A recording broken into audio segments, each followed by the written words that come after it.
sou Maíra Rodrigues, associada do Cassione Advogados. Eu sou uma mulher de pele clara, cabelos e olhos castanhos, estou vestida com um blazer azul e uma blusa bege. Nós vamos iniciar o nosso painel, que é a análise ex post de atos de concentração, o que o caso Live Nation Ticketmaster pode nos indicar. E eu gostaria de agradecer a equipe do Cassione, que elaborou o painel, elaborou a proposta e me escolheu para estar representando a gente aqui no IBRAC, do lado desses palestrantes incríveis, que dispensam a apresentação, mas eu vou seguir o protocolo.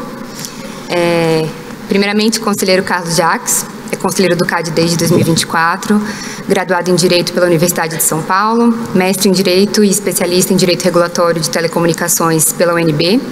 Atuou como consultor legislativo do Senado Federal nas áreas de Direito Econômico, Direito da Regulação Empresarial e como assessor da ministra Nancy Andrighi no Superior Tribunal de Justiça. Guilherme Rezende, que é atualmente assessor especial da presidência do Supremo Tribunal Federal, PhD em Economia pela London School of Economics and Political Science, mestre em Economia pela UFMG, possui graduações em Economia, Direito e Administração, é pesquisador concursado do IPEA desde 2004, desde 2016 foi economista-chefe do CAD e desde 2019 é professor de mestrado em Economia do IDP. Christian Catona, é vice-presidente para políticas globais de direito regulatório e antitrust da Computer and Communication Industry Association, professor adjunto da Georgetown University Law Center, membro do Conselho Antitrust da American Bar Association e por mais de 15 anos atuou como Counsel for International Antitrust na FTC. Silvia Fagá, atualmente sócia fundadora da ECOA, é economista pela FEA, doutora em Economia pela FGV, professora do programa de MBA da FGV e de curso de especialização do INSPER. Atualmente ocupa o cargo de vice-presidente do IBRAC e presidente da UIA. A Vivian é sócia do escritório Tosini Freire Advogados, mestre em Direito Internacional pela USP, especializada em Direito Econômico e Regulatório pela GV, graduada em Direito pela Universidade de Mackenzie e Ciências Políticas e Relações Internacionais. Atualmente é consultora não governamental da ICN, membro do Grupo de Trabalho de Cartéis Internacionais do IBA e diretora da UIA. Primeiro eu queria começar fazendo uma introdução sobre o que motivou o nosso painel. E a ideia da discussão veio a partir da notícia que o governo americano ingressou com um processo civil antitrust contra a Live Nation e a Ticketmaster, a sua subsidiária Ticketmaster, por um suposto abuso de posição dominante no mercado de entretenimento ao vivo. A aquisição da Ticketmaster pela Live Nation foi analisada e aprovada em 2010 e resultou na verticalização de uma das maiores promotoras de evento com uma das maiores vendedoras de ingressos nos Estados Unidos. Segundo o governo, em momento posterior à aprovação, as empresas engajaram em condutas abusivas em ambos os elos da cadeia e que teriam trazido vários malefícios para músicos, casas de espetáculo, consumidores. E essa situação foi especialmente trazida pelo público frente a uma dificuldade muito grande na compra de ingressos para grandes shows. E com o processo, o governo americano busca, então, um remédio estrutural que vai resultar basicamente no desfazimento da operação 15 anos depois da sua aprovação.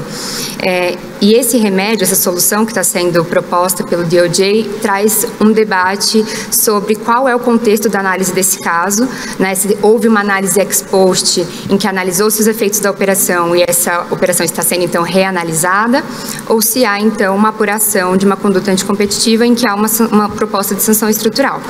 E dentro disso, uma análise sobre efeitos de operações já aprovadas, a apuração desses efeitos, então estudos ex post.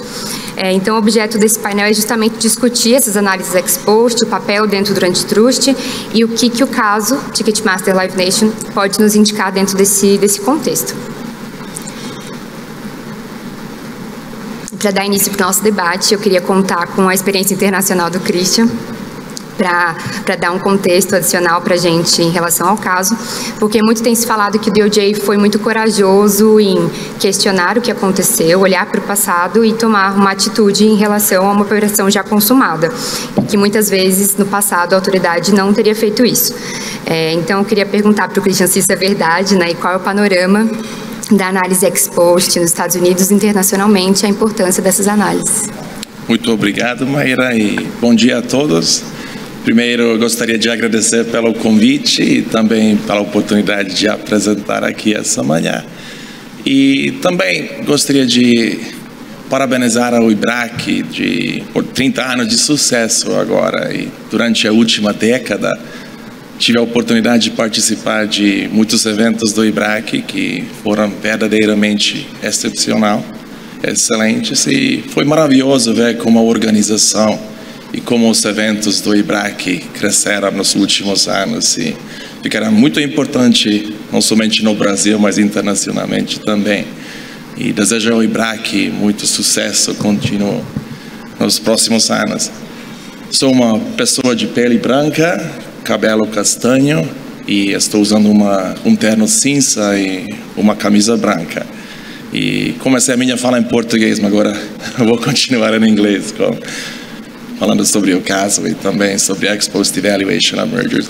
So now turning to your specific questions, Maida, first you provided an overview of what has happened in the Ticketmaster Live Nation merger and what since 2010 DOJ has been closely focusing on the behavioral remedies and then how that was extended for an additional 5-year period in 2019-2020 and earlier this year then the particular lawsuit that the DOJ with 30 states in the United States brought under Sherman Act Section 2 monopolization claim. I would just mention perhaps 2 or 3 key lessons that I think would be important to keep in mind, and I know we will have a fun exercise at the end of the panel as well with our audience to discuss some of the potential remedies and the issues and the competitive effects in this particular case. But I would just perhaps mention 2 or 3 points regarding Ticketmaster Live Nation before going into other topics, on ex post evaluation of mergers and transactions. One, I think that we really have to keep in mind is the effectiveness of remedies. What we have seen since 2010, since, the conditional approval of this particular merger by DOJ, is really that this particular case with the behavior remedial package underscores the challenges in how to enforce and monitor behavior remedies in real life. And despite the 2010 consent decree, we understand that anti-competitive practices continued in this particular matter as alleged by the DOJ's complaint. And it seems that, when there is all the debate about whether structural remedies might be more appropriate, more important in situations like this to address competition concerns, obviously we understand that DOJ has called for a structural remedy and the breakup in this particular case.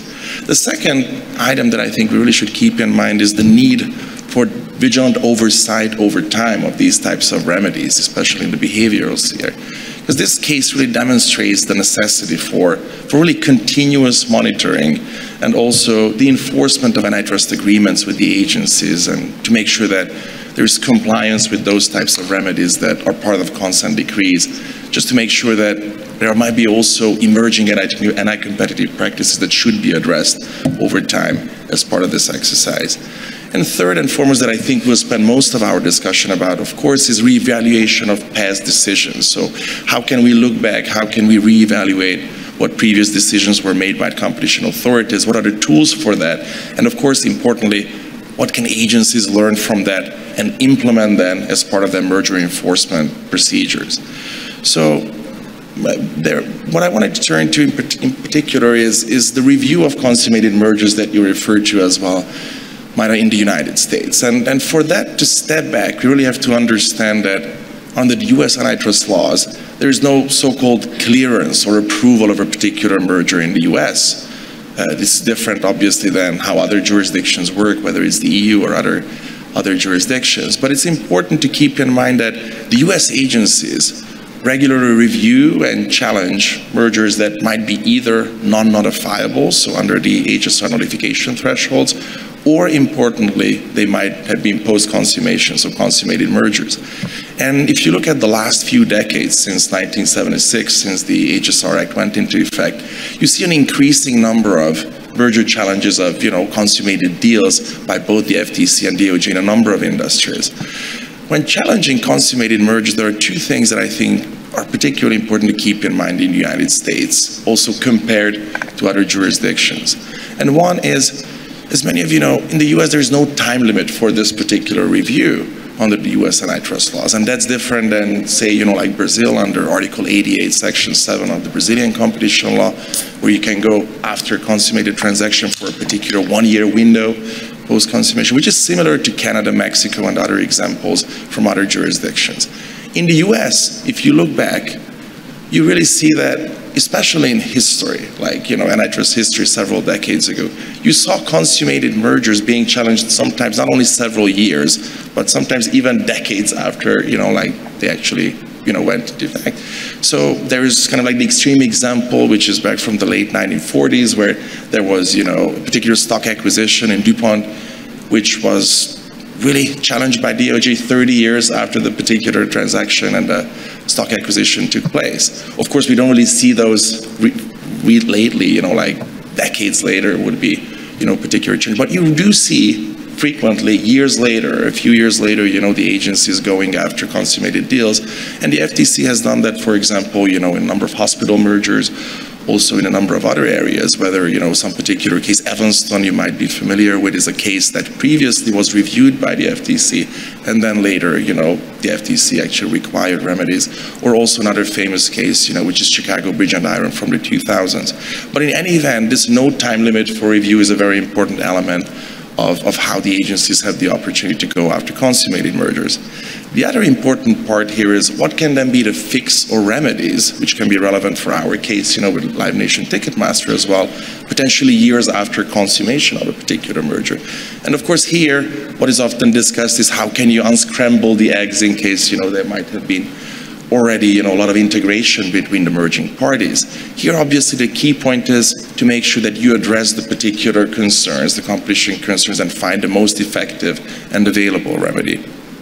Now, looking back at the FTC's experience, which I think is really important to look at when we talk about ex post analysis of transactions, is, the FTC started 40 years ago, in 1984, its so-called ex post retrospective, merger retrospectives program.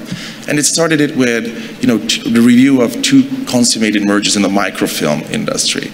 Since then, in the last 40 years, there have been over 30 very detailed, ex post analyses that the FTC conducted focusing on individual merger transactions. And it really has built up a significant literature, economics literature, focusing on these particular transactions, the learning from those, and how those can be then implemented as part of the agency's enforcement program. So one example I just wanted to spend a minute on is the FTC's hospital merger retrospective program.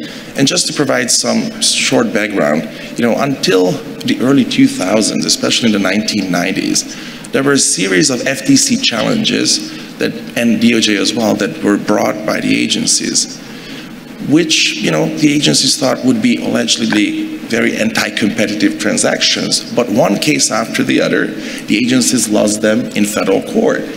So at that point, in the late 1990s, there was even the idea of abandoning the hospital merger enforcement program, because despite the economic analysis, it seemed that they seemed to be unwinnable. And as you're aware, like in the US with the federal court system, how you have to bring cases, merger challenges to court. So what happened was there was a deep dive in the early 2000s under the chairmanship of Tim Uris, who at that point became 2001 FTC chair. And there were a series of merger retrospectives conducted in the hospital industry to look into why the agency has lost these cases when they seemed anti-competitive, what have been then the results of those transactions after, consummation, and how can any lessons be kind of like incorporated into the ongoing merger enforcement program and agenda. And importantly, there were a few key lessons that were learned there. 3 of them were, first is, there were often significant price increases post-merger. So they seem to be correlating with the previous concern that there might be, some anti-competitive effects from that particular transaction. Also, in most cases, the FTC economists didn't see a significant improvement in quality care, but it's the opposite. It often decreased over time, despite the fact that merging parties often claimed a quality type of, argument as part of the deal and the necessity for that particular transaction to go through. And it showed the opposite. And third, what often has been seen is enhanced market power for some hospitals and hospital systems as part of these particular, reviews. Importantly, economic tools that the agency used were very closely scrutinized, and there was an understanding that perhaps they were not the most modern one to have a good understanding of the potential price effect, the non-price effects, what kind of screening methods and tests can be used as part of the economic analysis. And all of this economic and empirical evidence really led to the usage of newer, kind of like more robust and more significantly helpful economic evidence that then will have been incorporated into the merger enforcement program by the FTC. So they really reshaped how the agency has gone after these types of transactions. Importantly, what were the results? And it's suggestive that in the 10-year period, from 1997 to 2007, the FTC won only 2 federal injunctions in hospital mergers. When these types of learnings were incorporated into the program, and I worked on a number of these hospital, challenges, in the next 10 years, 2008 to 2018, the FTC obtained 13 federal injunctions. So it really turned around based on the learnings and how they were incorporated into how successful the agency can be in courts. And of course, I think it will be the particularly important part that I know as part of our discussion. We'll talk about Sajio Pedregal, other types of, ex post assessment that the commissioner, and of course, Guilherme and others will talk about. But I think the important element really here is how what the agency can learn from these can then potentially be put into practice and incorporated into practice. There are a number of other things, but I think I would just mention those later as part of our discussions. I've just stopped here. Thank you, Mayra. Obrigada, Christian. Obrigada também pela conexão já com a nossa próxima pergunta, que está relacionada à análise do CAD, como a autoridade entendeu que a avaliação ex post deveria ser introduzida, dentro do seu objetivo institucional. Então, eu queria pedir para o conselheiro Carlos apresentar para a gente essa realidade brasileira, da experiência com avaliações ex post. Bom, muito bom dia a todos, muito obrigado, muito lisonjeado pelos organizadores do evento por terem me convidado para participar desse painel, um tema tão sensível e complexo. Eu sou de pele parda, mediterrânea, cabelos grisalhos, 1,80 m, visto um terno cinza, uma camisa azul clara e uma gravata verde, olhos castanhos escuros. Vamos lá. Gostaria de voltar a um momento em que uma decisão muito elogiada do CAD à época, em 1997, caso Colinos-Colgate. Então, a concentração no mercado de creme dental chegava a 70%. A decisão do CAD foi de impedir, autorizar a operação, mas impedir que a Colgate utilizasse a marca Colinos no ramo de creme dental por 4 anos. Passados esses 4 anos, o CAD fez, com a ajuda das empresas e com uma consultoria contratada pelas empresas, uma análise ex post. O que aconteceu? A Colinos, apesar de ter sido proibida de usar, a Colgate, perdão, apesar de ter sido proibida de usar a marca Colinos, ela não foi proibida de criar outras marcas. Imediatamente após a decisão do CAD, a Colgate lança no mercado a marca Sorriso. O que a análise ex post mostrou? E com aquele caso, a qualidade dos dados era muito boa. Que a marca Sorriso ficou com 99% do share que a marca Colinos ocupava, ou seja, uma decisão tão elogiada, tão festejada, e 5 anos depois, aquele gosto amargo na boca pelas autoridades que viram a análise ex post, não houve nenhum avanço por parte dos concorrentes, quer dizer, 1% só. E o que aquilo mostrou para o CAD? que a decisão do CAD estava errada? Não. Na verdade, ela estava incompleta. O CAD, à época, percebeu. Ele não esperou 4 anos, né? 4 meses depois, o CAD rejulga o caso. Porque o que a Colgate fez? Quando lança a marca Sorriso, ela lança utilizando as mesmas cores da Colinos, que à época era verde e amarelo.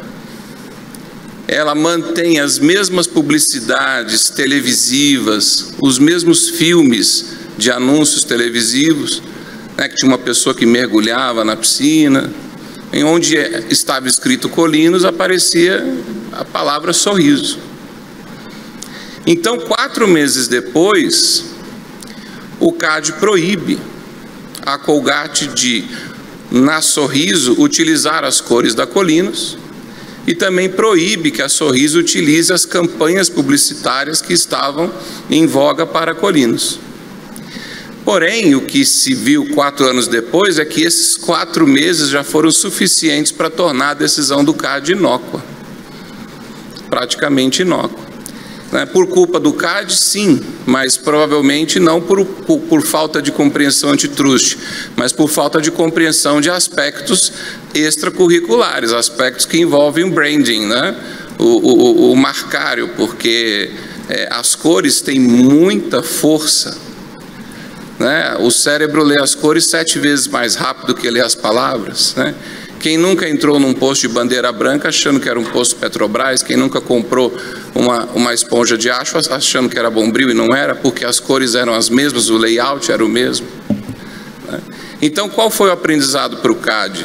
Desistir de afastar o uso de marcas? Não, mas fazer decisões melhores, em que se impede no campo da marca todo tipo de analogia com a marca que está sendo suspensa, inclusive layouts e cores, né?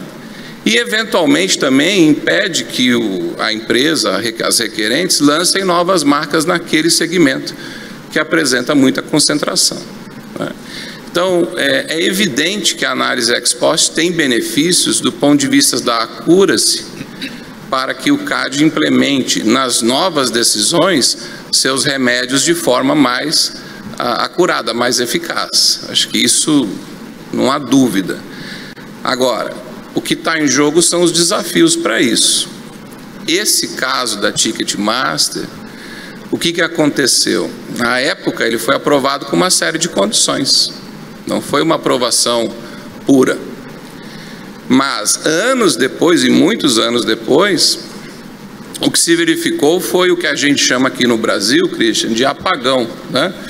Os ingressos da cantora não conseguiam ser vendidos, né? Havia um bug no sistema e a Ticketmaster, ao invés de resolver, ela suspende, né, a venda dos ingressos, ela piora a situação, né?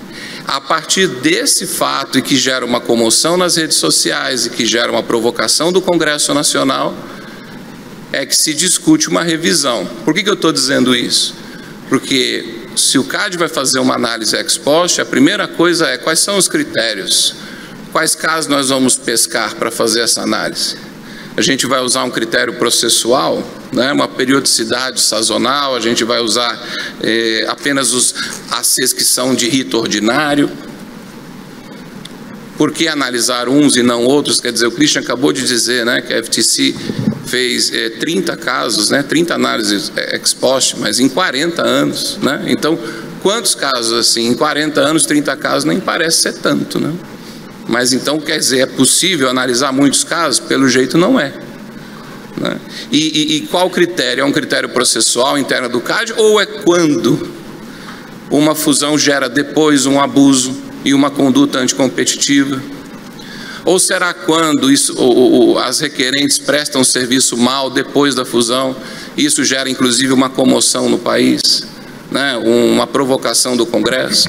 Então são critérios que o CAD deve avaliar, né, para montar de uma forma transparente e sistemática quais seriam os pontos, né, que chamariam a atenção do CAD para que ele tenha esse apetite da análise ex post, que depois, né, do caso Colinos Colgate, o CAD fez pelo menos 3 casos aqui que depois será explicado, é o Sadia Perdigão, o Gol Webjet com o Azul Trip e a BMF CETIP. Tá? Ainda nos desafios, né? Uma análise ex post é complexa, ela demanda tempo, porque eu não posso fazer essa análise logo após a operação ser aprovada. Ela demanda pessoal, ela demanda dados. Então o CAD vai fazer isso internamente, vai contratar consultores do PNUD, ou, como saiu na reportagem do GovBR ontem, o Ministério do Planejamento e Orçamento desenvolve metodologias de avaliação padronizada de políticas públicas. Então o Ministério agora está desenvolvendo essa ferramenta para todos da administração que queiram avaliar suas políticas públicas. Nós vamos utilizar, vamos fazer um convênio, nós vamos deixar alguém de fora do CAD também participar desse debate. Essa é a opção, esse seria o caminho do CAD, né? E, claro, né, uma análise ex post poderia levar à reversão de um ato de concentração? Em princípio, não, né, porque isso seria muito ruim para a segurança jurídica. Nada impede que, como já foi mencionado aqui, empresas que no passado se uniram, hoje estejam sendo investigadas e, se forem condenadas por práticas, condutas anticompetitivas, possam sofrer até, né, sanções estruturais no momento da condenação, né, e não apenas pecuniárias. Né. Mas esses são os desafios, né. O tema com certeza chama a atenção do CAD, é um tema da pauta do CAD, e da minha parte, nesse momento, eu gostaria de agradecer ao IBRAC por ter colocado esse assunto em debate, um assunto bastante relevante para todos nós. Muito obrigado.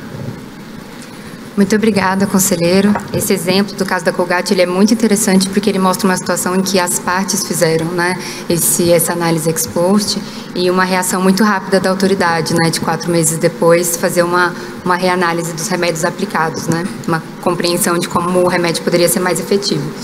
E eu queria, então, trazer agora para uma situação em que a autoridade fez os estudos ex post, né, aproveitando aqui a experiência do Guilherme, que participou ativamente da implementação dos estudos, né, das avaliações ex post de atos de concentração pelo CAD, como economista-chefe, e também acompanhou a atuação do DE em alguns atos que passaram por algum tipo de análise ex post, não necessariamente os estudos em específico. Então, a gente queria perguntar como foi a atuação do DE, né, dentro dessa análise, a decisão de começar a fazer esses estudos, e como você entende que deveria ser a utilização concreta desses estudos agora que eles foram feitos, e também os desafios, né, envolvidos nessa análise. Obrigada. Bom dia a todos, obrigado, Maíra, primeiro minha descrição. Tenho pele parda, cabelos pretos, estou de terno escuro, olhos pretos também. Primeiro, agradecer o convite, presidente Renê, do IBRAC,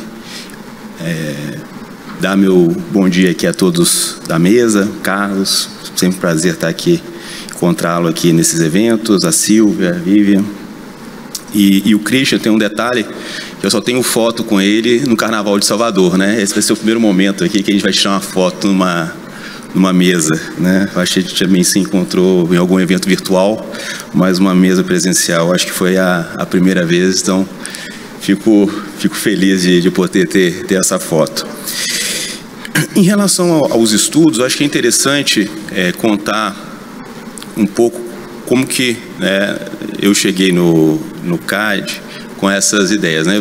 Eu sou do IPEA originalmente, né, e sempre estive trabalhando com avaliação de políticas públicas, né? Então, academicamente, a minha dissertação, minha tese também foi sobre avaliação de política pública. Então, eu já vinha com essas metodologias de avaliação ex post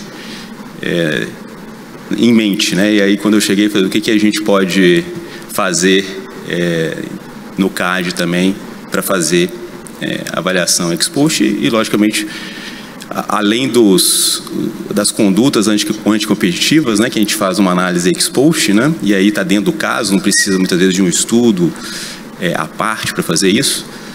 Os ACs são fundamentais, aí, são importantes, até na literatura, para se fazer essas avaliações. E dando um pulo, vou dar um pulo para frente, fazer uma propaganda, depois eu volto, né? E agora, quando eu cheguei no STF, eu também falei assim, vamos olhar para as decisões, né? E aí nós estamos lançando aqui decisões judiciais e suas consequências econômicas e sociais, né? O lançamento vai ser, aqui foi um pré-lançamento, o lançamento vai ser quarta-feira, dia 13, 18 horas, na biblioteca do STF, e convido a todos. Então, essa ideia de avaliação, olhar consequências, né? Aqui no caso de atos de concentração, sempre teve na minha mente. E quando você começa a olhar também para a literatura, Christian já colocou isso, né? Em 2015 teve um livro seminal do Kuoka, que fez, né, uma meta-análise de várias fusões e aquisições, 2015. 2 estudos do FTC, um de 99 e também de 2017, né, o Christian também passou por eles, fez uma grande avaliação de remédios, né, e logicamente dos ACs. Então, quando eu chego no CAD, a gente já tem esse material todo, né? E aqui, o que a gente pode fazer, né? O primeiro passo foi tentar listar os casos que seriam possíveis fazer uma avaliação ex post sem a necessidade de oficiar o mercado, né? Como era uma tarefa que a gente estava iniciando, eu acho que seria muito intrusivo, complicado começar a oficiar mercado, empresas pedindo dados de operações que já tinham sido consumadas, e poderia até criar algum mal-estar, algum medo ali, né, no mercado. Então vamos tentar fazer um mapeamento daqueles casos relevantes e que a gente já teria dados. Então esse foi o primeiro passo ali para começar a fazer. E o interessante é que um dos primeiros casos que surgiu, que existia uma facilidade em relação aos dados, foi de Sadia Perdigão. Justamente porque tinha ocorrido o AC, e depois de 5 anos, ou depois de alguns anos, tinha ocorrido uma outra operação em que foi oficiado todo o mercado. E aí a gente já tinha nesse outro AC, esse mapeamento de preços de todo o mercado, inclusive, né, da Sadia.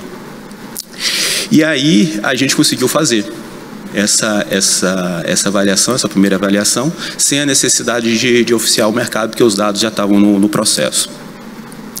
E aí, para continuar essas avaliações, a gente começou a olhar dados que estariam públicos. E qual que dados que são públicos?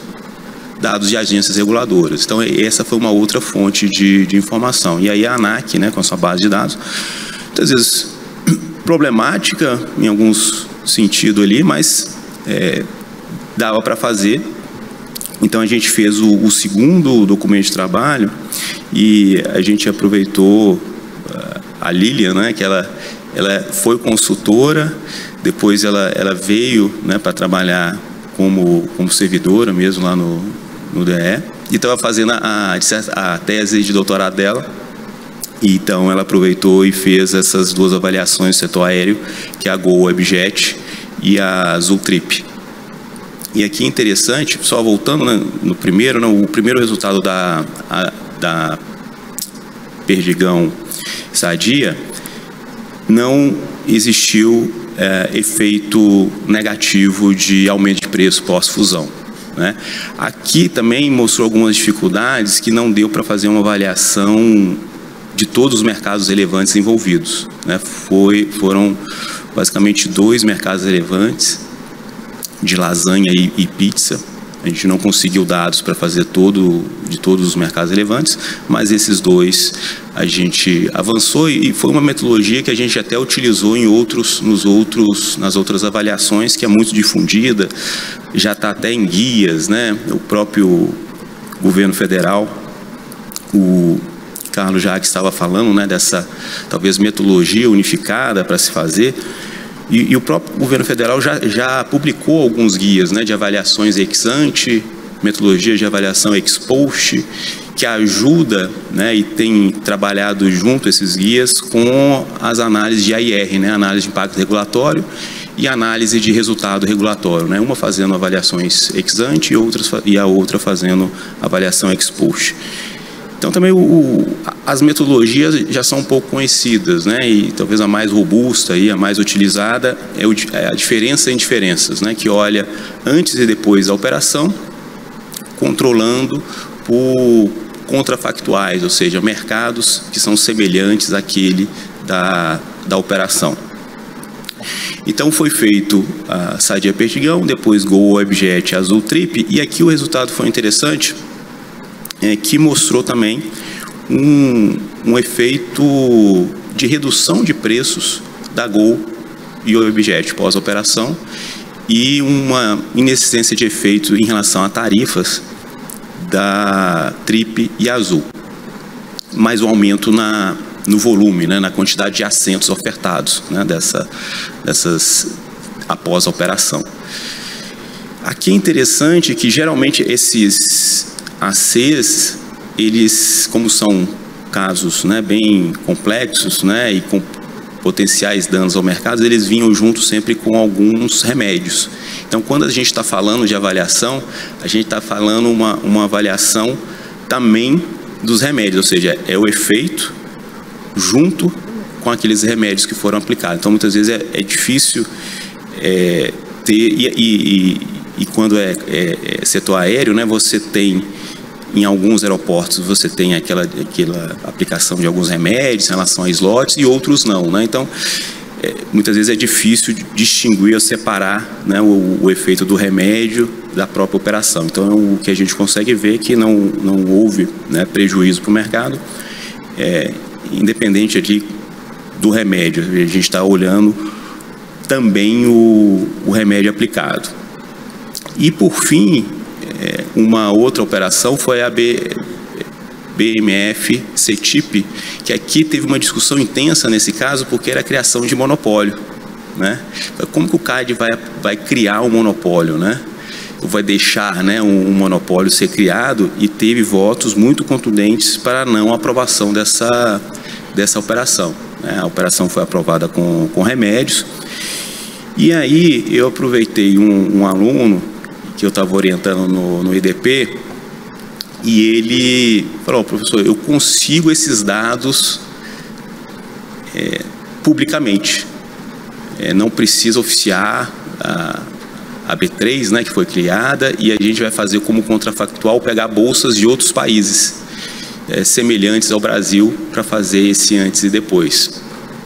E aí, então, ele conseguiu fazer essa avaliação, que foi interessante no seu resultado, né, que também não deu, não mostrou um efeito negativo de aumento de tarifa na bolsa de valores, né, na transação ali das ações, que era o grande medo talvez do mercado, seria tirando aquela pressão competitiva que a CETIP tinha, né, e que até a possibilidade de entrada, né, no mercado de bolsa, se houvesse um aumento de preço, né?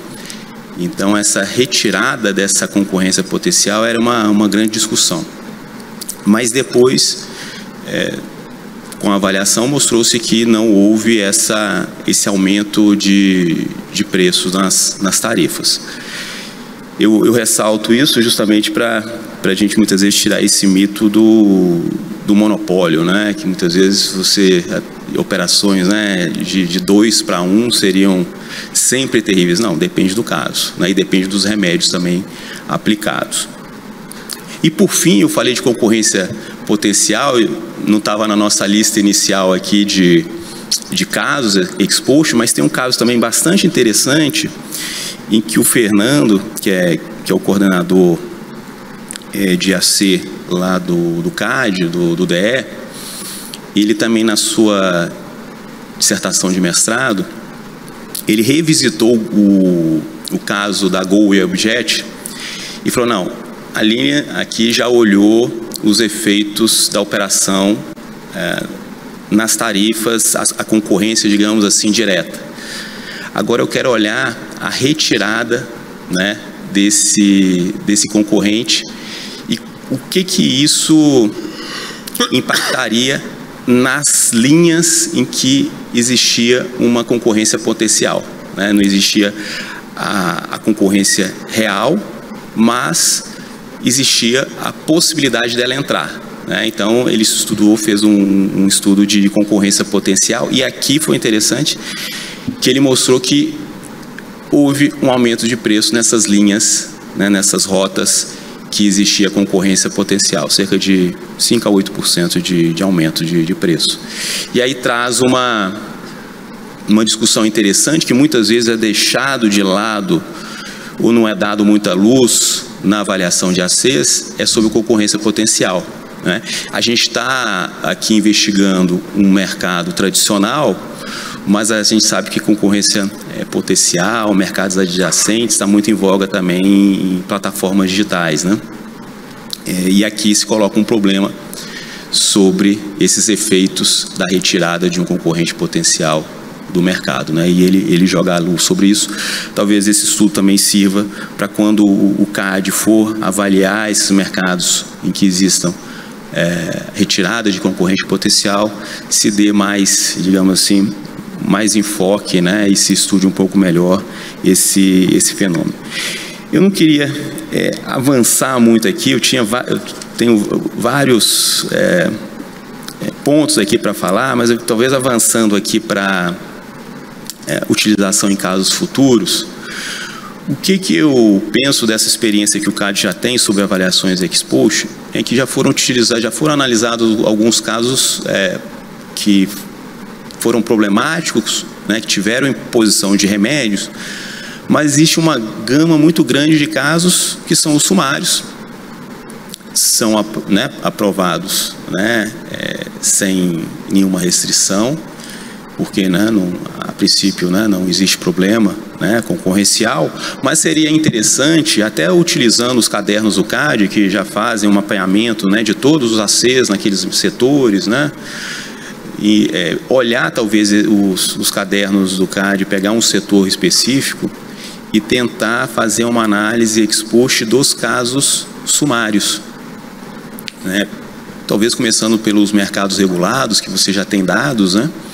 E aí ver qual que é o efeito, né, pós-aprovação dos casos sumários nos mercados, né? A princípio, a hipótese é que não haveria problema, ou não houve problema concorrencial, portanto não teríamos problemas, mas seria bom fazer uma avaliação. Por fim, eu só queria ressaltar um outro caso, depois eu vou voltar em outro, vai ter uma segunda rodada aqui, eu vou falar de outro mercado digital, mas também que houve uma avaliação ex post foi o Inova Videolar, mas aí ele ocorreu dentro do processo, né, que foi uma verificação que os remédios não estavam sendo cumpridos. O pedido de um estudo complementar foi feito ao DE, e o DE mostrou que realmente existiu um aumento de preços de poliestireno após a operação, e dos remédios desse ato de concentração era que existiriam eficiências e seriam repassadas ao consumidor, né? Então a gente não conseguiu verificar isso, os preços estavam se elevando. Primeiramente o ato foi bloqueado, então teriam que se desfazer a operação. Houve um embargo de declaração e foi imposto um novo conjunto de remédios e foi aprovado com remédios.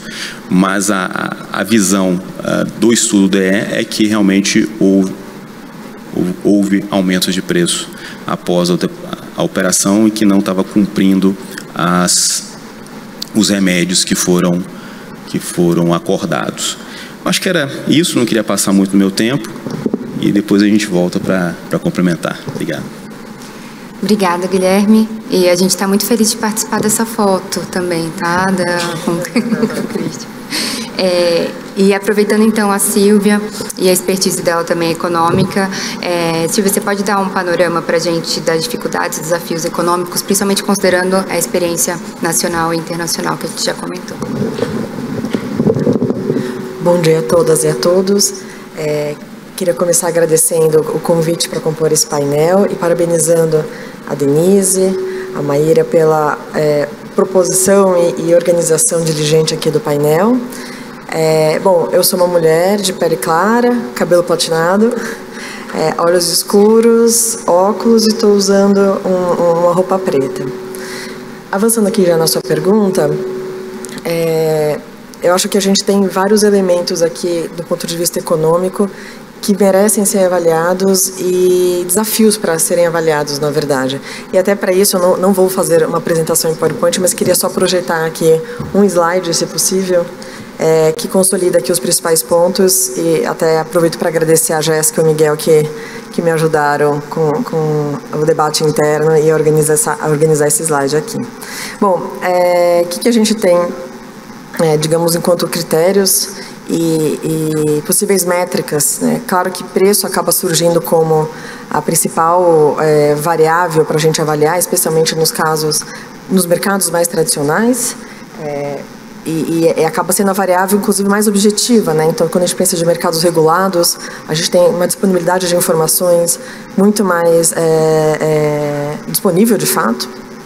Então, a gente olhar preço, você pode olhar como é que o preço evoluiu ao longo do tempo, como é que se teve aumento ou redução depois da operação e depois da intervenção da autoridade. E lembrando que não fazer nada é fazer alguma coisa, então mesmo em casos sumários em que a autoridade não fez nenhuma intervenção, isso pode ser entendido como uma intervenção. Então, olhar preço acho que é o mais óbvio, e o desafio é justamente esses dois pontos: ter acesso às informações de preço, porque isso necessariamente vai demandar uma análise de uma série histórica relativamente longa, antes e depois da operação e da intervenção. E um dos elementos importantes é conseguir isolar os efeitos que são só preço. Então, por vezes os preços podem estar se comportando em função dessa mudança de estrutura do mercado, mas os preços podem estar reagindo a diversos outros fatores que não estão só associados à estrutura do mercado, à mudança da estrutura do mercado, como custos e outras variáveis de oferta, por exemplo. Então, usar essa referência de preço pode ser desafiador, ainda que você tenha dados robustos, séries históricas em mercados, por exemplo, regulados, como o Guilherme já trouxe aqui. Então, essa é a mais óbvia. Outra informação que é importante a gente considerar, e aqui já indo para os non-price effects aqui que o Christian trouxe para a gente, fico feliz de ver que, de fato, já tem alguns casos que foram analisados, que nem os hospitais, que olham outras dimensões, e aqui o Live Nation, nosso caso de referência, de fato, foi olhando, eu trago aqui exemplos de alguns casos que usaram essas métricas, esses critérios de avaliação. O Live Nation aqui gabarita praticamente todos. Mas a contestabilidade é muito mais que essa lógica. Será que essa operação acabou criando barreiras à entrada, ou barreiras ao crescimento, à expansão, para os agentes que já estavam ali dentro? E aqui eu fiz questão de usar o termo contestabilidade, não barreiras à entrada, já tentando aproximar para as discussões de mercados digitais, onde talvez a dimensão preço vá perdendo relevância e as questões de contestabilidade acabem ganhando mais relevância do que o próprio preço, muitas vezes. E aí aqui, então, avaliar se foram criadas outras barreiras que não necessariamente as que já existiam, aquelas mais óbvias, mas por conta da operação agora, então, a gente tem novas barreiras. E uma forma de verificar isso, de novo, tem um desafio que é ter dado, você tem que esperar um tempo para ver, como o conselheiro Carlos Jacques trouxe, tem que esperar um tempo para ver como é que o mercado se comportou, mas ver, inclusive, se houve entrada, se os incumbentes que já existiam no mercado conseguiram ganhar participação de mercado para além das requerentes. Então, é uma forma de você avaliar isso em termos de contestabilidade. Outra variável muito importante é que o nosso caso de referência também foi bem explícito nisso, né? Foi ali essa confusão com a musa mundial, com a Taylor Swift, que é uma dimensão qualidade ali, né? Na verdade, você não conseguir fazer com que o serviço fosse prestado de forma... Quer dizer, de forma nenhuma, ele foi prestado em algum momento, teve o apagão, mas ali foi um indicador de qualidade, claramente, sendo comprometido, e isso encerrou toda a discussão. Mais variáveis de qualidade, quais poderiam ser as métricas, né? Você aumentou o número de variantes que existiam no mercado, índices de satisfação do consumidor, provavelmente nos casos de hospitais e mercados regulados, tendem a ter esse tipo de indicador disponível e uma série histórica para você acompanhar se após a operação houve alguma piora nesse sentido, e tem vários mercados em que o próprio PROCON pode acabar sendo uma referência para buscar esse tipo de informação. Mas, de toda forma, a limitação de dados é maior ainda, porque tende a ser elemento que não é tão objetivo, você envolve variáveis mais intangíveis aqui, menos mensuráveis, então por isso que o preço acaba, de novo, aqui em comparação ao preço, sendo muito mais fácil de você verificar. Mas, de novo, isso foi uma discussão feita no caso Live Nation, e a questão com a Taylor Swift foi crucial aqui. E aí, relacionado à qualidade, diversidade, eu fiz questão de, pelo menos conceitualmente, registrar a questão da inovação, também já migrando para as discussões aqui de mercados digitais, porque acaba sendo uma variável bastante importante, mas muito difícil de ser mensurada, no sentido de começar a ver, então, até que ponto essas fusões ou a intervenção da autoridade pode favorecer ou prejudicar o dinamismo do mercado, aí falando já das eficiências mais dinâmicas, e aqui tem um desafio enorme, que é, então, justamente você ter tempo suficiente e conseguir isolar os fatores para ver se foi realmente aquela operação ou a intervenção governamental naquela operação que favoreceu ou não uma trajetória tecnológica mais ou menos dinâmica, mais ou menos inovadora, tá?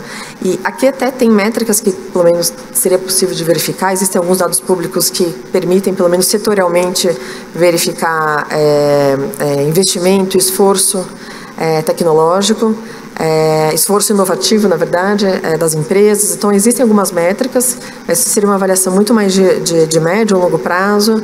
Tem essa dificuldade, além do que a própria teoria econômica já é desafiadora nesse sentido, porque não existe necessariamente um consenso que mercados mais pulverizados realmente são os mais propensos à inovação. Então, a própria discussão de que a estrutura de mercado, de fato, vai implicar necessariamente uma direção mais ou menos positiva aqui, já não é tão óbvia. Então, aqui também, depois a gente continua o debate, mas só queria aqui registrar os principais elementos que, do ponto de vista econômico, são passíveis de serem verificados. Existem algumas métricas, e aqui a gente está falando de todos os possíveis mercados, então essas métricas são as mais variadas possíveis, mas existem até para critérios mais intangíveis, como inovação, esforço inovativo, e todos eles sempre vão ter muitos desafios, seja de dados e seja até pela própria natureza dessa avaliação, que demanda esperar um tempo para poder ver o que está acontecendo. Termino aqui para a gente continuar o debate com mais tempo. Obrigada, Silvia. Eu queria chamar a Vivian, então, para conversar um pouco sobre outros desafios de ordem prática relacionados a essas análises, né, um pouco que já foi mencionado pelo Christian também, sobre quem é responsável pela realização, como é utilizado, de que forma, né, e como você vê esses desafios frente ao momento atual de análise ex post no Brasil. Bom dia a todos. Queria primeiro parabenizar a equipe do Cassione pela organização, pela proposta, também do IBRAC de ter escolhido. Em relação à minha autodescrição, eu sou uma mulher de pele clara, cabelos compridos e ruivos. Eu sou Vivian Fraga, sócia de Tosini Freire, mas as minhas visões aqui são minhas e não estão necessariamente alinhadas com a do escritório. Eu vou pedir licença também para eu falar, para eu poder... Por favor.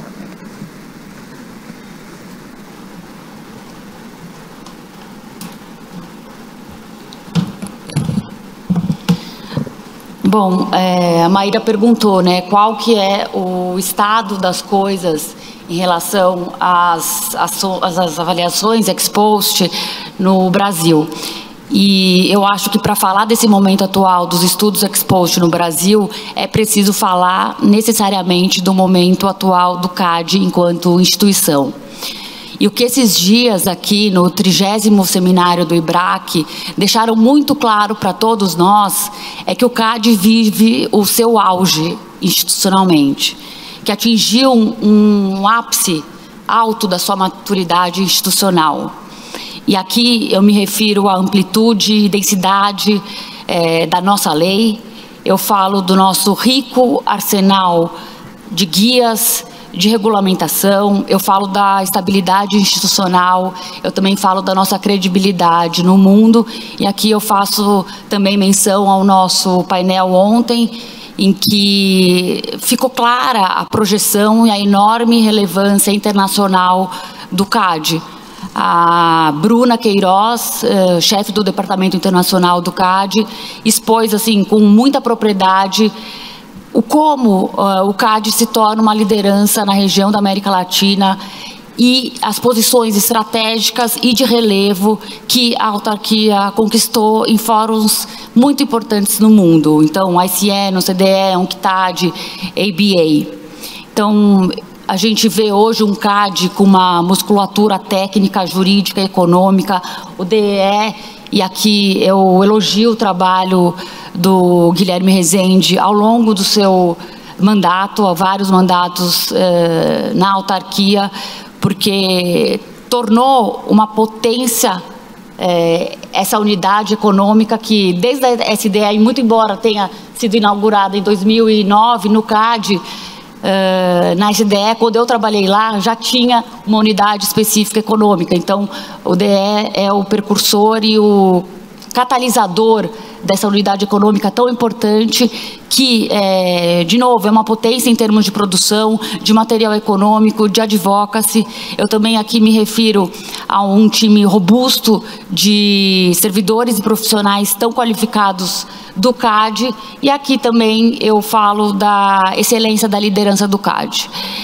Acho que, tendo toda essa capacidade, o CAD precisa intensificar e acelerar a produção dos estudos de natureza ex post. O CAD pode mais, e pelo que a gente viu dessa primeira rodada de considerações, é um consenso que o estudo ex post ele é fundamental em relação à importância para se aprimorar o enforcement concorrencial, para que, através de decisões mais bem informadas, melhor executáveis, mais eficientes e mais precisas, o CAD avalie, aprimore as suas próprias políticas. E os estudos ex post são instrumentos importantes nessa direção e que já estão disponíveis no arsenal analítico do CAD, né, no grande ferramental do CAD. O CAD mesmo tem em seu plano estratégico de 2024 o compromisso de assegurar a efetividade do controle de fusões e aquisições enquanto resultado garantido para a sociedade. O CAD, contudo, fez poucos estudos nesse sentido. Aqui, o conselheiro Carlos Jacques retomou o caso Colgate-Colinos. Teve também, ontem eu estava falando com a Beth Farina, o caso da Ambev em 2002, que a professora mesmo capitaneou com o professor Luciano Coutinho. O Guilherme também mencionou os estudos ex post na aviação civil. Foi também falado da Sadia Perdigão e também no final de 22 houve a análise ex post do caso da B3 e finalmente o caso Videolari Nova, que foi na verdade uma revisão de um ato de concentração. Acho que o CAD também ele implementou uma outra categoria importante de destacar aqui em relação ao estudo ex post. O CAD tem feito um estudo ex post em relação à sua atividade de advocacy, para medir os efeitos das intervenções na concorrência. É um tipo também considerado pela OCDE, uma categoria mais ampla, fora do caso concreto, né? Porque esses casos que a gente está falando aqui, eu chamo de ex post, do ex ante, mas é um trabalho, na verdade, de mensuração dos benefícios esperados da atuação da autarquia nos casos de investigação e condutas anticompetitivas e atos de concentração decididos no ano. Então, na verdade, é a mensuração do impacto da política de concorrência na economia. E esse último caderno de trabalho já está na sua 6ª edição e traz números assim importantíssimos. Esse de 24 fala que o resultado das ações do CAD tiveram benefício da ordem de 16 bilhões de reais, sendo que esses valores não incorporam os valores das multas pecuniárias, nem os efeitos dinâmicos das decisões ou efeitos de dissuasão, nem incluem o impacto das ações de advocacy.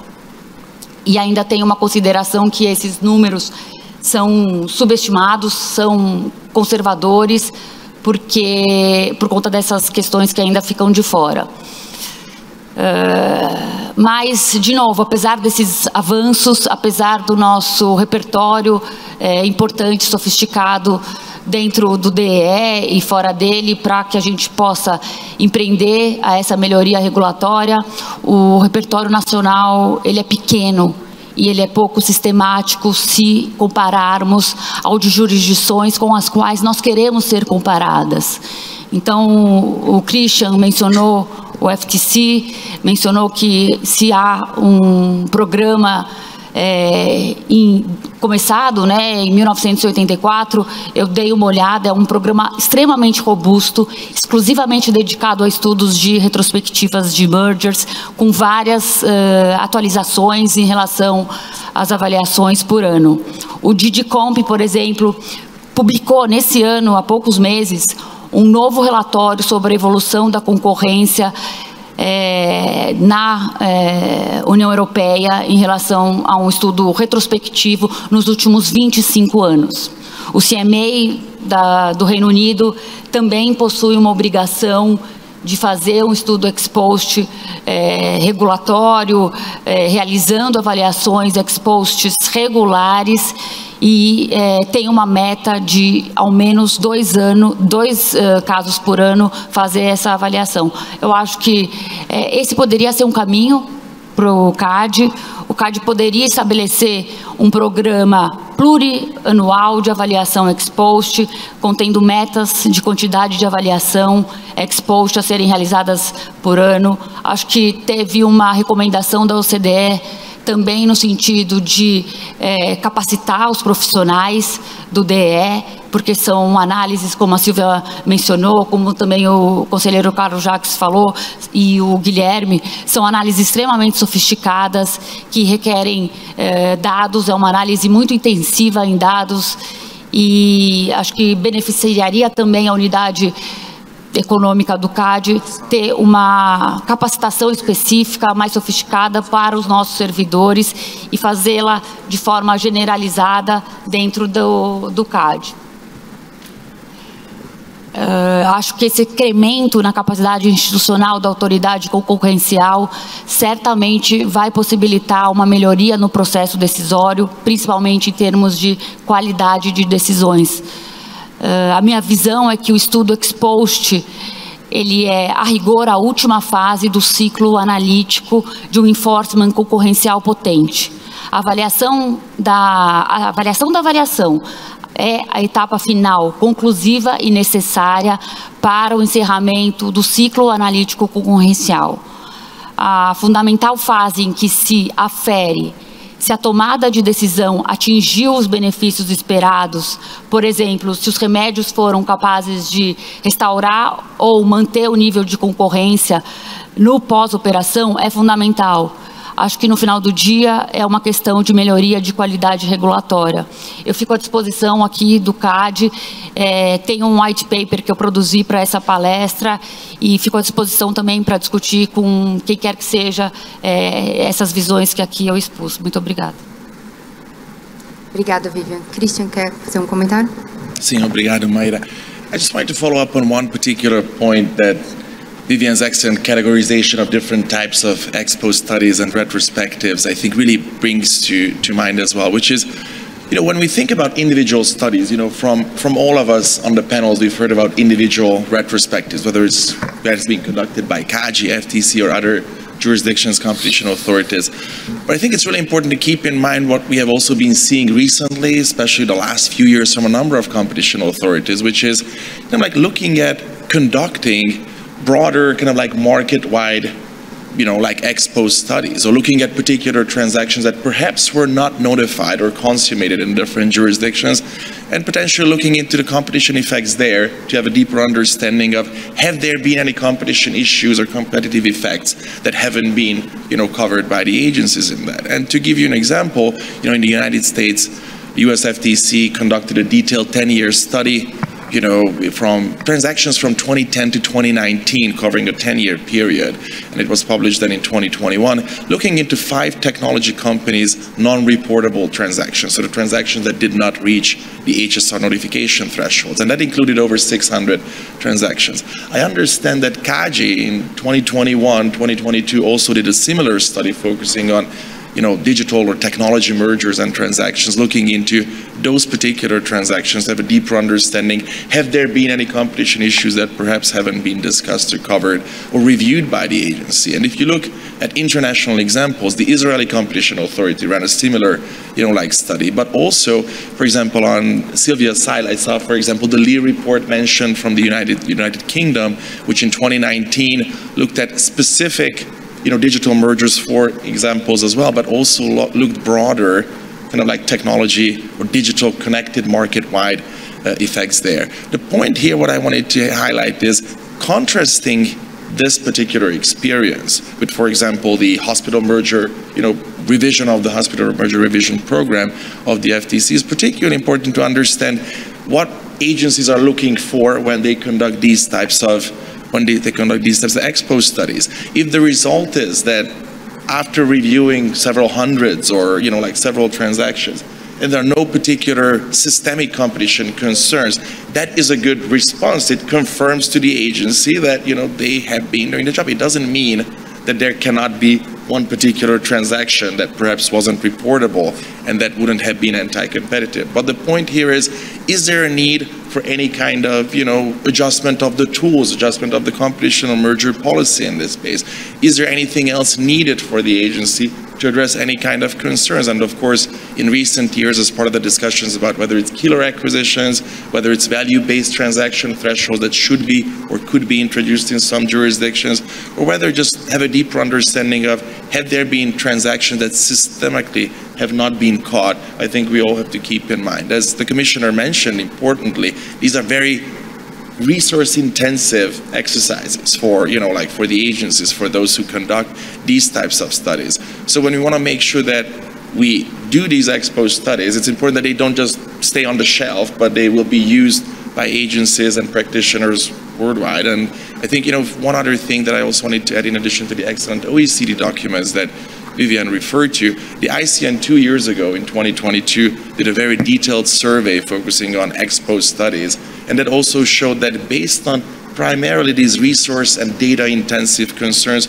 only less than half of agencies, I think 48% of competition authorities, have conducted one of these before. So there's obviously a lot to learn and improve in that regard as well. Thank you, Maida. Obrigada, Christian. A gente está com um tempinho um pouco apertado, então a gente vai seguir para perguntas da plateia, para que a gente possa dar a oportunidade de ouvir mais uma vez ainda cada um dos palestrantes. Alguém tem alguma dúvida para a gente? Vi uma mão aqui.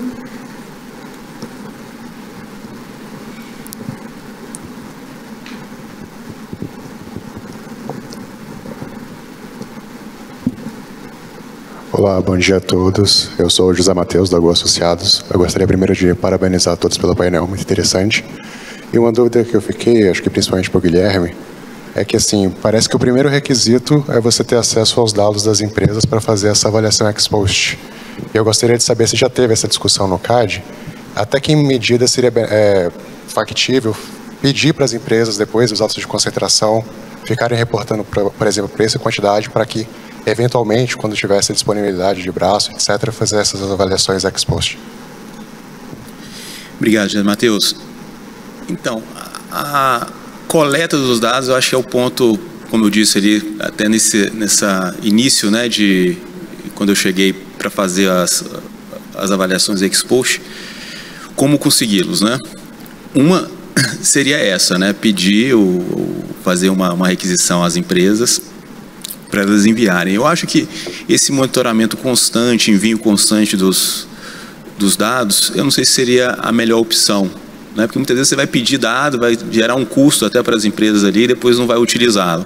Então, eu acho um caminho intermediário talvez seria, identificado os atos, pedir, fazer requisição para as empresas. Um caso que ocorreu isso, mas não foi em ato de concentração, e foi uma análise que a gente fez sobre a entrada da Uber aqui no Brasil. E nesse caso, a gente solicitou, né, tanto a Uber quanto os outros aplicativos de táxi também, que enviassem os dados, né? E nesse caso foi muito exitosa, muito rápido o envio. Também existia, né, o incentivo, né, desses aplicativos em enviarem os dados, porque estava ocorrendo aquela discussão da regulamentação da Uber, né? Então, mostrar os seus efeitos, tentar entender melhor, era uma vontade também das próprias empresas. Então, sempre a gente vai ter esse problema de como fazer a requisição. Eu acho que fazer uma requisição ampla, né, para vários atos e ficar coletando isso, acho que seria muito custoso. Eu acho que seria melhor, talvez, identificada a operação, né, aquelas, né, que foram definidas por algum critério, fazer a solicitação para as empresas e conduzir a avaliação. Muito obrigado.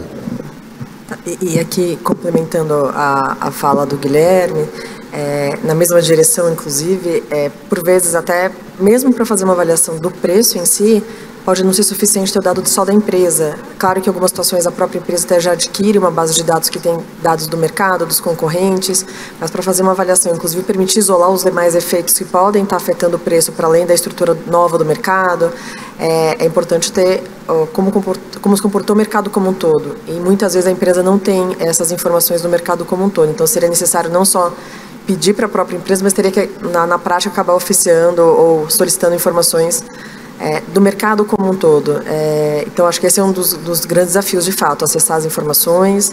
Por isso que mercados regulados tendem a ser mais propícios para esse tipo de análise, ou mercados que eventualmente tenham bases consolidadas sistematicamente, porque é realmente importante, não só na dimensão preço, mas em todas essas outras dimensões que eu trouxe aqui como métrica de análise, tá? Obrigada. Tem mais uma pergunta. Antes disso, a gente queria convidar vocês rapidamente para responder uma enquete sobre o que vocês entendem que deveria ser feito em resposta ao caso Live Nation. Enquanto isso, a gente escuta a pergunta. Se vocês puderem, por favor, não fiquem acanhados, é anônimo, ninguém vai saber que vocês votaram para reprovar todas as operações depois de aprovadas. Enquanto a gente coleta as respostas, a gente vai escutar a pergunta. Professor Eduardo Pontual, da FRJ, acho que é sempre importante lembrar que, sim, é importante gastar recursos olhando para o passado, porque isso aqui, como professor, a gente corrige prova para conseguir ver se o aprendizado aconteceu e para o futuro também. Acho que, passada essa etapa de vale a pena gastar recursos com isso, acho que sim. Acompanhando também o esforço de outros órgãos nessa cultura de avaliação, pode valer a pena tentar disseminar isso também nas universidades, para que você tenha descentralização do esforço de avaliação de atos de concentração, inclusive de condutas, com o CAD tendo um papel de, na avaliação interna, feita em alguns casos, resolver problemas fundamentais que tem nas avaliações, que é a questão dos spillovers internos, ou seja, quem é realmente um grupo de controle para fazer a avaliação, e sugestões de como também resolver a questão de timing, de quando esses problemas. Eu acho que, principalmente nos programas de economia, são grandes o suficiente, o número hoje em dia de programas é grande o suficiente para que haja incentivos na disseminação da cultura de avaliação, de que essa avaliação seja descentralizada, como já você está fazendo no IDP, Guilherme. Alguém gostaria de comentar? Ou a gente já tem um resultado para complementar também mais uma pergunta. Muito obrigado, conselheiro Gustavo Augusto, Tribunal do CAD. Tem uma pergunta sobre TIR e monitoramento de TIR. Nós sabemos que a maior parte das operações hoje, quando tem remédios implementados, incluem o TRIX. O TRIX publica os seus relatórios, normalmente ao longo da operação, ao final da operação. A minha pergunta é, esses relatórios contribuem para uma avaliação ex post, ou seja, é possível nós utilizarmos esses relatórios para, a partir dele, podermos fazer um estudo e podemos ter esses dados para avaliação ex post, ou hoje esses relatórios não servem para esse fim?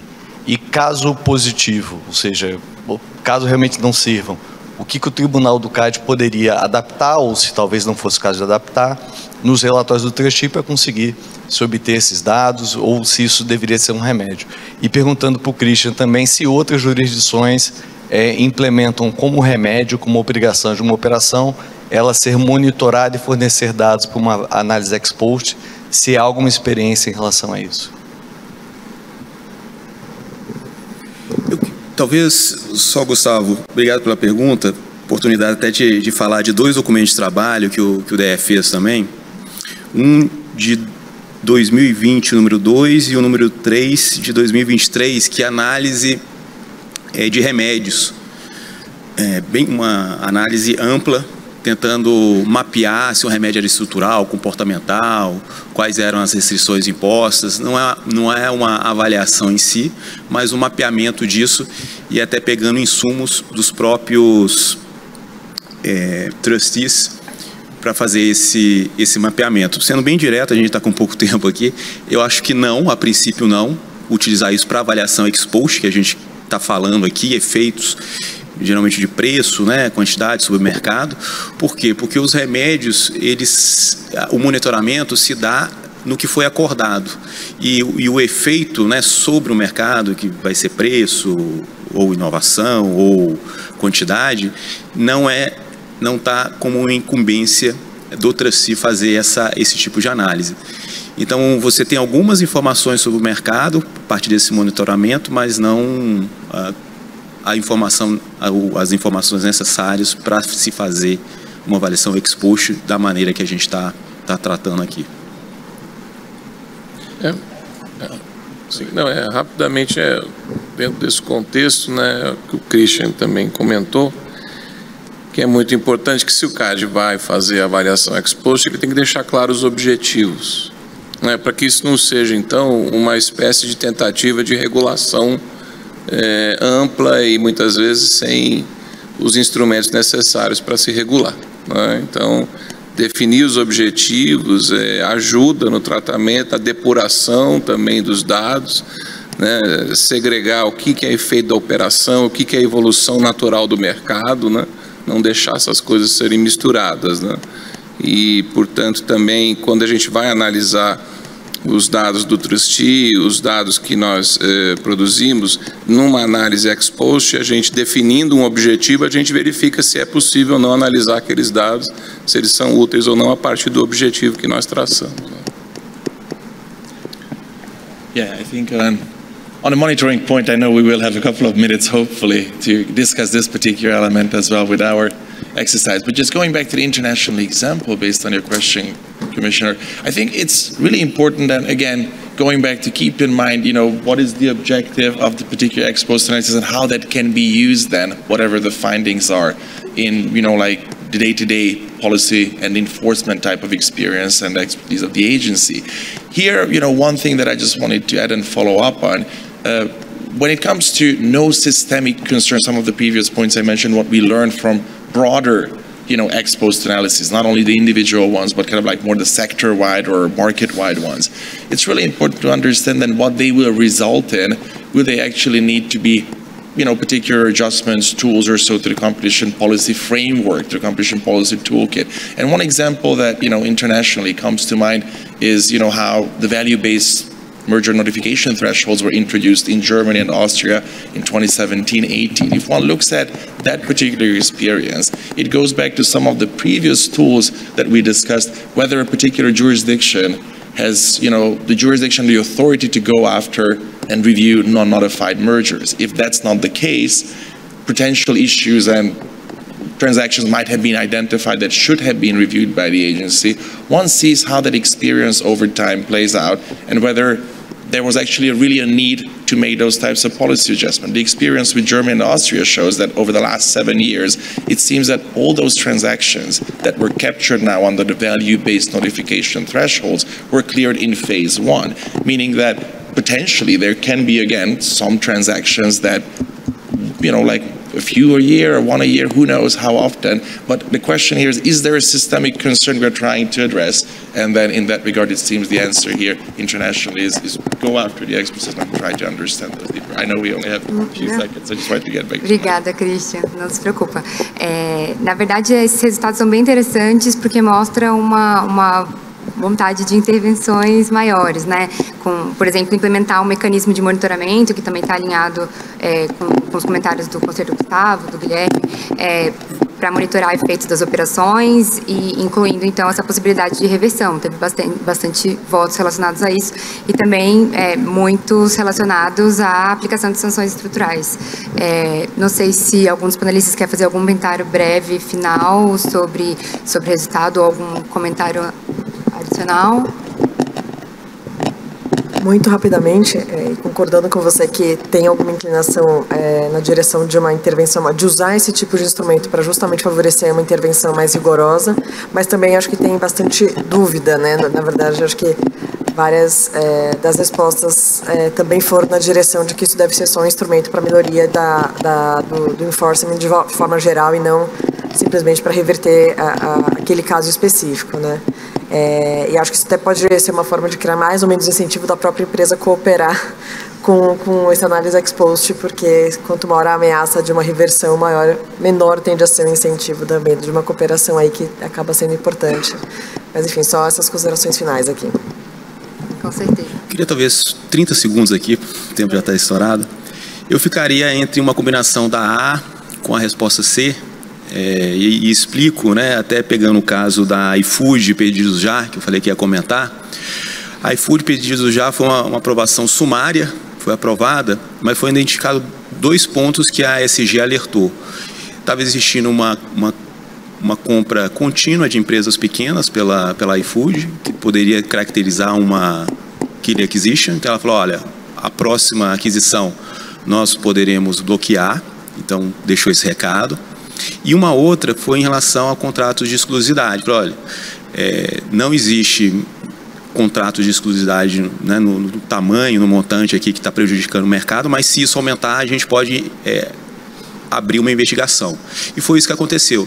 Eles aprovaram sumariamente a operação e depois eles fizeram a abertura do processo administrativo que resultou num acordo, né, para se restringir, mitigar esse número de contratos de exclusividade, ou seja, não se pensou naquele momento, até talvez pelo, né, o dano ali, não era necessário voltar a operações anteriores, mas eu acho muito ruim, até fora desse prazo, acho que o Christian alertou aqui, esse prazo, essa janela de 1 ano, né, que o CAD tem para revisitar. Eu acho que passando esse período, eu acho muito problemático revisitar operações já consumadas, o que não impede de, existindo uma conduta anticompetitiva, como em qualquer mercado, qualquer empresa, se tomar as restrições necessárias, se forem realmente necessárias e proporcionais, logicamente, e não se pensar em se revisitar casos que há muito tempo já foram